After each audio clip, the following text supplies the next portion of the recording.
Homeopathy আর আয়ুর্বেদ অনেকে ভাবে যে সেম জিনিস, একই না। না, মানে ডিফারেন্স কি? ডিফারেন্স হচ্ছে যে আয়ুর্বেদা অনেকটা মডার্ন মেডিসিনের মতো, কিন্তু ওরও নিজস্বতা আছে। ওরা বায়ু পিত্ত কফ তিনটে থিওরির উপর কাজ করে, যে তিনটে যদি ব্যালেন্স থাকে বডিতে তার অসুস্থতা আসবে না। কোন দোষটা হয়েছে সেইটাকে ওরা ডায়াগনোস করে সেই অনুযায়ী হার্বস থেকে যে মেডিসিনগুলো ওরা বানায় সেগুলো ওরা মানে তিনটে provide করে। প্যারামিটারসে কাজ করে। আমাদেরও আছে সোরা, সিফিলিস, সাইকোসিস, ওকে। তিনটে প্যারামিটার আছে। কোন প্যারামিটারের উপর দাঁড়িয়ে পেশেন্ট এসছে সেই ধরনের আমরা হিস্ট্রি নিয়ে মেডিসিন দিই। ডিফারেন্স হচ্ছে এদের সবই ক্রুড মেডিসিন, হোমিও হচ্ছে ডায়নামিক মেডিসিন। কি পার্থক্য? মানে এখানে কোনো হোমিও যে মেডিসিন, তার মেডিসিন ম্যানুফ্যাকচারিং কস্ট থেকে শুরু করে সব হচ্ছে ভীষণ চিপ। লবণ থেকে ওষুধ তৈরি হচ্ছে তা আমি ভাবুন না, বালি থেকে ওষুধ আছে আমাদের। হ্যাঁ, বালি, আপনারা জানেন সে মেডিসিনটা, সেটা হচ্ছে যে গলায় কাঁটা লাগলে সাইলিশিয়া বলে হোমিওপ্যাথি একটা ওষুধ আছে, এক আধ ফোঁটা খাইয়ে দিলি কাঁটাটা সরে চলে যায়, তৈরি হয় বালি থেকে। ওয়াও। মানে এর যে সোর্স অফ যে মেডিসিনের সোর্সগুলো সেগুলো খুবই ইজিলি অ্যাভেলেবেল। কিছু কিছু আছে অবশ্যই, যেমন চাঁদের আলো থেকে মেডিসিন আছে। কিসের থেকে? চাঁদের আলো। চাঁদের আলো ওরে কিভাবে ধরবে?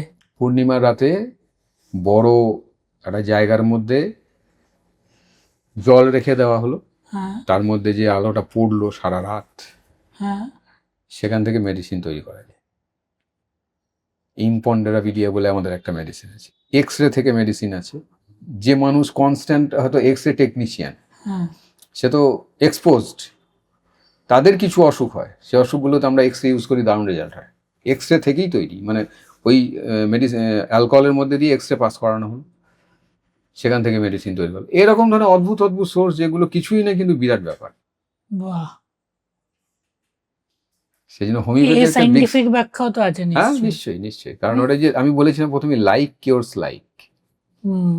এক্স রে থেকেই প্রবলেমটা প্রডিউস হয়েছে, আবার আমি ডাইনামিক এক্স রে ইউজ করলাম ওটাকে বডি থেকে বের করার জন্য। আর হোমিও খেলে আর একটা ম্যাজিক আছে, সেটা আমি আগের পডকাস্টে বলেছি, যারা সারা জীবন হোমিওর হেল্প নেয় তাদের চট করে এজিং হয় না। হুম। কেন কি, বডির মধ্যে গিয়ে তো সে কোনো ওই ধরপাকড় করে না, স্মুথলি কাজ করে। কিন্তু যারা হুটপাট নানান কারণে দেখা যাচ্ছে মডার্ন মেডিসিন নিচ্ছে, এই অ্যান্টাসিড, এই পেন কিলার, এই জ্বরের জন্য, তার আস্তে আস্তে আস্তে আস্তে তার শরীরের যে রিকভারি প্রসেসটা স্লো হয়ে যায় এবং খুব ফাস্ট এজিং এসে যায়।